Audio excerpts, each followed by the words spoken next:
Hello అన్న, అందరికి నమస్తే.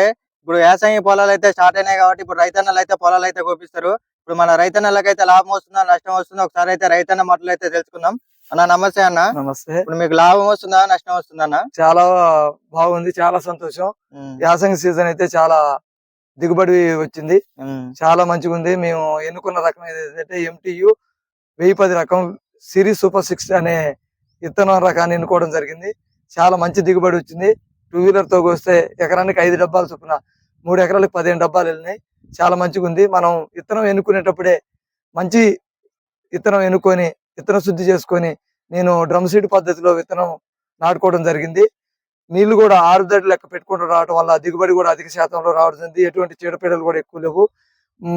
పవర్ స్ప్రేయర్ మందులు కొట్టడం కానీ చాలా తక్కువ మోతాదులో మందు కొట్టడం జరిగింది. దిగుబడి కూడా ఎక్కువ వచ్చింది.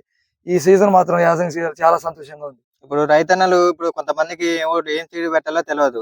ఇప్పుడు కొన్ని సీడ్స్ పెట్టడం వల్ల ఎకరానికి 3 డబ్బాలు అయితే కొంతమంది రైతన్నలకైతే నష్టం వస్తుంది. అందుకని మనం వారికైతే ఒక మాట, మీరు ఏం సీడ్ వాడిరో ఒక మాట రైతన్నలకైతే చెప్పండి. మనం ఎన్నుకునేటప్పుడే విత్తనాన్ని అనేది మంచి విత్తనం ఎన్నుకోవటం వల్ల ఒక ఎన్నుకు వచ్చేసి 250 నుంచి 300 గింజలు రావడం జరిగింది. చూసారుగా ఒక ఎన్నికైతే 250 నుంచి 300 గింజలు అయితే రావడం జరిగింది. ఎకరానికి 5 డబ్బాలు అయితే వెళ్తుంది.